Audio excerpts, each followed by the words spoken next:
படை வீரர்கள் அன்றும் இன்றும் என்றும் அட்டகாசம் செய்யுங்கன்னு நான் சொல்லிட்டா போதும், அவ்வளோதான், பாஞ்சு செய்ய ஆரம்பிச்சிருவாங்க. இப்போ புலிகேசி சக்கரவர்த்தி எல்லாரையும் கொல்லுங்க அடிங்க உடைங்கன்ட்டாரா, அவ்வளோதான், எல்லாம் வாழை எடுத்துக்கிட்டாங்க, இரும்பு கட்டை கிட்டெல்லாம் எடுத்துக்கிட்டாங்க, பாஞ்சு போய் பலரையும் கொண்டு குவிக்கிறாங்க, நிறைய பேரை சிறை பிடிக்கிறாங்க, பொண்ணுங்களை இழுத்து பாழாக்குறாங்க. அப்படி ஒரு கும்பலை தான் நம்ம ஆயனர் வந்து பார்க்குறாரு. ஆயனரும் சிவகாமியும் பார்க்குறாங்க. சிவகாமி நடுங்கிறா, ஐயோ நம்ம பெரிய தப்புன்ட்டுமோன்னு நடுங்கிறா. ஆயனர் அப்போ கூட சுதாரிச்சுக்கிட்டு, உங்கள் சக்கரவர்த்தியை பார்க்கணும், அஜந்தாவர்ண ரகசியத்தை பற்றி கேட்கணும் அப்படிலாம் அந்த தலைமையான வீரனை பார்த்து கேட்குறாரு. அவர் இவனை பார்த்து, நீ அன்னைக்கு நடனம் ஆடிய நடன கலாராணி தானே அப்படின்னு சொல்லி சிரிக்கிறான். ஓ, நீர் வந்து சிற்ப சக்கரவர்த்தி இல்லையா அப்படின்னு சொல்லி இவரையும் பார்த்து சிரிக்கிறான். ஆயனர் வந்து, என்னது இது இப்படி கொடூரமாக பேசுகிறாங்களே அப்படின்னு திகைக்கிறார். உடனே அவர் அந்த வீரன் சொல்கிறான், இந்த சிற்ப சக்கரவர்த்தியோட கை கால்களெல்லாம் நம்ம வெட்டணும், அப்போ இந்த பொண்ணை பார்க்க முடியாது, இந்த பொண்ணோட கண்ணை கெட்டுங்க அப்படிங்கிறான். கேட்ட உடனே சொன்ன உடனே சிவகாமிக்கு மயக்கம் வந்துடுச்சு. கொஞ்சம் மயக்கம் தெளிஞ்சு எந்திரிக்கும் போது அந்த இடத்துல நாகநந்தி பிச்சு வர்றது தெரியுது. ஓடி போய் காலில் விடுறா, சாமி எங்கள் அப்பாவுக்கு எப்படியாவது காப்பாற்றுங்க, நான் எப்படியோ போகிறேன், எங்கள் அப்பாவை காப்பாற்றுங்க அப்படின்னு சொல்லி கேட்குறா.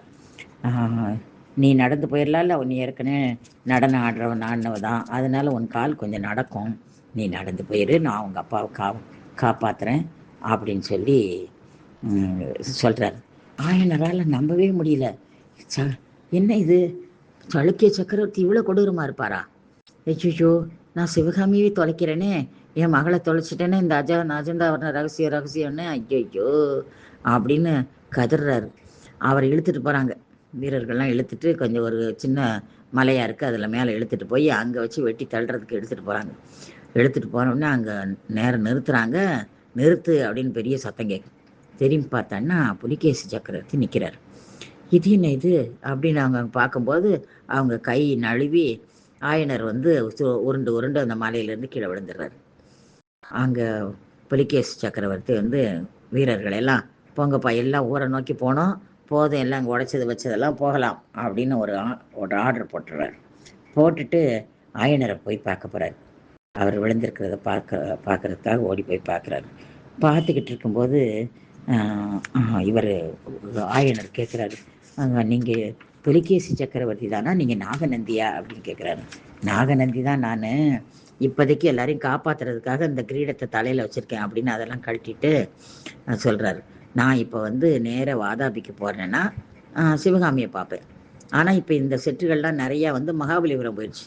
அந்த மகாபலிபுரத்துக்கு நான் போனால் தான் அவங்க அந்த சிற்பங்களை எல்லாம் காப்பாற்ற முடியும். அதனால் எங்கே போகலாம் சொல்லுங்கள் அப்படிங்கிறேன். ஐயோ, முதல்ல மகாபலிபுரத்துக்கு போங்க, சிவகாமி அந்த முக்கண்ணன் தான் காப்பாற்றணும் அப்படின்னு சொல்லி அழுது அனுப்பியிருக்கிறாரு. இனி வந்து மாமல்லரை பார்ப்போம்.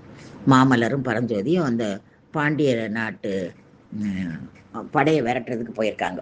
ஏன்னா சளுக்கியருக்கு உதவி செய்ய வந்த படையில் அதை விரட்டுறதுக்கு போயிருக்காங்க. அப்போது ஒரு நாளில் விரட்டிடுறாங்க. ஏன்னா மாமல்லர் வந்து பயங்கர கோவக்காரில் சரியான போடு போட்ட உடனே இல்லை, ஒரு நாளில் எல்லாம் நகர்ந்துருச்சு. சரி, எல்லாரையும் விரட்டி அடிச்சுட்டு ஒரு குறிப்பிட்ட தூரம் தான் விரட்டிட்டு போகிறதுக்கு பெர்மிஷன் அவங்களுக்கு அனுப்பி விட்டுட்டு திரும்பி வராங்க. வரும்போது மண்டபப்பட்டில் சிவகாமியும் ஆயனரையும் பார்க்கணும் அப்படின்னு இவருக்கு மாமல்லருக்கு ஒரு ஆசை. அதுக்கு முன்னால் அவர் வந்து, ஐயோ பரஞ்சோதியும் அவங்க வீட்டுக்கு அனுப்பி காட்டணுமே, அந்த திருவெண்காட்டுக்கு கொண்டு காட்டிடுவோம் அப்படின்னு சொல்லி வழியில் தான் இருக்குது, போயிடலாம் அப்படின்னு சொல்லி கூட்டிகிட்டு போகிறாரு. பரஞ்சோதிட்டே சொல்லிக்கிட்டே கூட்டிகிட்டு போகிறாரு. ஊரை விட்டு வந்து எவ்வளோ நாளாகி போச்சு, வருஷம் திரும்பிடுச்சு, ஆனால் போகணும்னு உங்களுக்கு எண்ணமே இல்லையே, வாங்க வாங்க அப்படின்னு தளபதி பரஞ்சோதி இழுத்துட்டு போகிறாரு. இவங்க வர்றாங்கன்னு கண்ட உடனே அங்கே ரொம்ப அலங்காரம் பண்ணுறாங்க. ஊரெல்லாம் எல்லாம் தடபுடலாக இருக்குது. உடனே மாமன் வீட்டில் போய் உட்காடுறாங்க. அவங்க எல்லாம் ரொம்ப ஆசையோடு வரவேற்கிறாங்க. அப்போது பரஞ்சோதியோட மாமன் அவர் நமச்சிவாய வைத்தியர் அவர் தான். அவர் வந்து மாமல்லரை ரொம்ப வணங்கி வரவேற்கிறார். எங்கள் வீட்டுக்கு வந்ததுக்கு எங்களுக்கு ரொம்ப பாக்கியம் அப்படின்னு. உடனே மாமல்லர் வந்து அவரை பார்த்து சொல்கிறார், கல்கி எழுதினதே நான் வாசிக்கிறேன். ஓஹோ, நமச்சிவாய வைத்தியருங்கிறது தாங்கள் தானா? உங்களுக்கு ஒரு எச்சரிக்கை செய்கிறேன். உங்கள் குமாரி என் சிநேகிதரை ரொம்ப பயப்படுத்தி வைத்திருக்கிறாள். அதோ அந்த கதவண்டை நிற்பவள் தானே தங்கள் புதல்வி? பார்த்தால் சாதுவாக தோன்றுகிறாள். ஆனால் பல்லவ சைனியத்தின் தலை சிறந்த தளபதியை, வாதாபியின் யானைப்படையை சிதறடித்த தீரரை, அந்த மகாவீரரை ரொம்பவும் பயப்படுத்தி இருக்கிறாள். இனிமேலாவது அப்படி இருக்க வேண்டாம் என்று உங்கள் குமாரியிடம் சொல்லுங்கள். இங்கே வருவதற்கே அவர் எவ்வளோ பிடிவாதம் பிடித்தார் தெரியுமா அப்படின்னு சொல்கிறார். சொன்ன உடனே பரஞ்சோதியோட அம்மா வந்து அவர் பரஞ்சோதியை லேசியாக தடவி கொடுத்துக்கிட்டே சொல்கிறாங்க, அப்படியா கண்ணு, வரமாட்டேன்னா சொல்ல, மாமல்லர் சொல்கிறது சரிதானா அப்படின்னு கேட்குறது.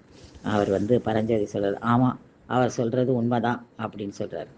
ஏன்பா முன்னாலே படிக்காமல் வந்துட்டேன் அப்படின்னா நாங்கள் வருத்தப்படுவோம். நீ சின்ன பிள்ளைலாம் படிக்கிறதுக்கு சொல்லிக் கொடுக்க வந்தவங்கள கூட நீ விரட்டி அடிச்சே விரட்டியிருக்க. அதுக்கெல்லாம் நான் எப்பயாவது கோபிச்சிருக்கேனா அப்படின்னு பரஞ்சோதியோட அம்மா கேட்குறாங்க. உடனே மாமல்லர் சிரிச்சுக்கிட்டே சொல்கிறாரு, என்ன உபாத்தியார்களை அடித்து விரட்டினாரா? நல்ல வேலை நான் பழைச்சேன்.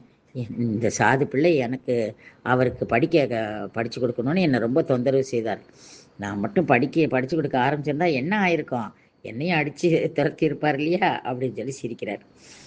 பரஞ்சோதி வந்து பரிதாபமாக பார்க்குறாரு. பார்த்துட்டு எனக்கு வந்து பொண்ணை கொடுப்பாரா எங்கள் மாமான்னு கேளுங்க அப்படிங்கிறாரு. உடனே அவர் நமச்சிவாய் வைத்தியர் சொல்கிறாரு, ஏன் மகளையே உங்கள் மகளை கேட்டுருவோம் அப்படின்னு சொல்லி அவர் சொல்லி சிரிக்கிறார். அப்புறம் அந்த பொண்ணு பேர் வந்து உமையாள். அந்த உமையாள்கிட்ட தனிப்பட இவர் பேசிகிட்டு இருக்கிறார். யார்? தளபதி பரஞ்சோதி. பேசிட்டு மாமன் மகட்ட வாக்குறுதி கொடுத்துட்டு வரார். அடுத்த இதில் மாமல்லருக்கு கல்யாணம் பண்ண உடனே தான் நம்ம கல்யாணம் அப்படின்லாம் ரொம்ப வாக்குறுதி சொல்லிட்டு வெளியேறாங்க எல்லாரும். இப்போ வெளியேறி மண்டபப்பட்டு பக்கமே போயிடுவோம் அப்படின்னு புறப்பட்டு போய்கிட்டு இருக்காங்க.